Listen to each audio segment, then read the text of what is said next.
What's going on, guys? Mike here, the Detroit Borg, with a quick look at the new Magic Mouse 2. So this also joins the new Magic Keyboard and the Magic Trackpad 2, which are launching alongside the new iMacs. Now, the Magic Mouse 2 does come standard with the iMacs, but you can purchase it separately for $79 off the shelf. So if you want to upgrade your current hardware, you can do that.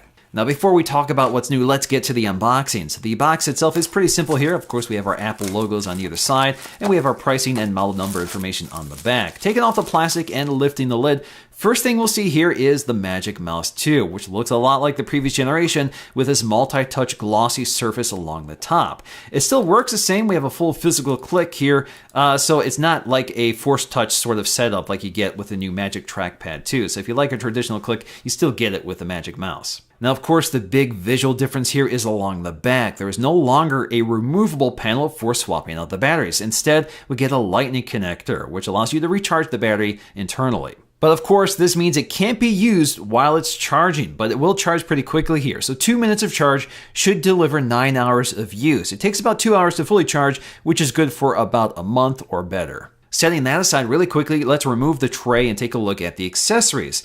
So this time we get some paperwork. Of course, we get a quick start guide and some regulatory information. And of course, we get a neatly packaged lightning cable, which allows you to recharge your mouse. Now, in terms of setting the mouse up for your Mac, you have two options now. So we have the standard Bluetooth pairing. All I have to do is switch on the mouse and it's ready to start pairing. We don't have an LED light on the mouse to indicate that it's turned on or off.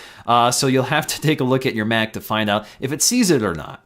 So under Bluetooth settings on your Mac, you should see your mouse available for pairing. Alternatively, we can skip this entire process and use automatic pairing, but of course you'll need your lightning cable connected to your Mac. As soon as you plug it into the mouse, it pairs automatically and you're ready to start using it. So you can disconnect the lightning cable and use the mouse right away. So how does the new Magic Mouse 2 compare to the previous generation? Well, the new mouse is slightly longer, but it's almost imperceptibly so and doesn't really change how you use the mouse.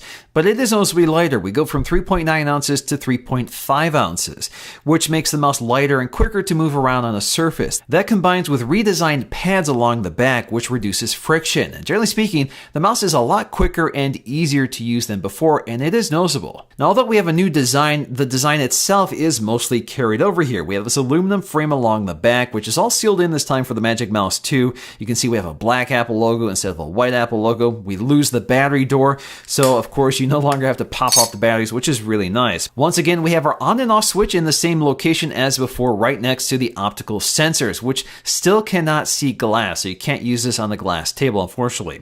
Of course, instead of a battery door switch for popping off the battery, we now have a lightning connector. So how does the new Magic Mouse 2 work? Well, it basically works like the previous generation. So we still have the same features and it basically works the same. So there's no real difference here. So once again, we have this multi-touch surface on the top that responds to swipes and taps of your finger. Of course, we do have a full physical click as well. So we have things like scrolling. So you can choose natural scrolling or traditional scrolling. You have your secondary click, which you can enable under settings.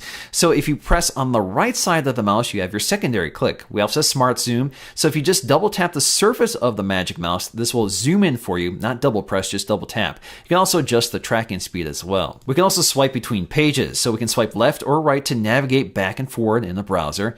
We can swipe between full screen apps using a 2-finger gesture left and right. And we have mission control. So again, just double tap using 2 fingers on the surface of the mouse to bring up mission control. And of course, there's lots of other ways to use that multi-touch surface. So you can scrub through your timeline within a video editor, or you can do full 360-degree scrolling on an image that's zoomed in. So this mouse does give you some trackpad-like functionality, but gives you a full physical mouse that you can move around for more accurate control.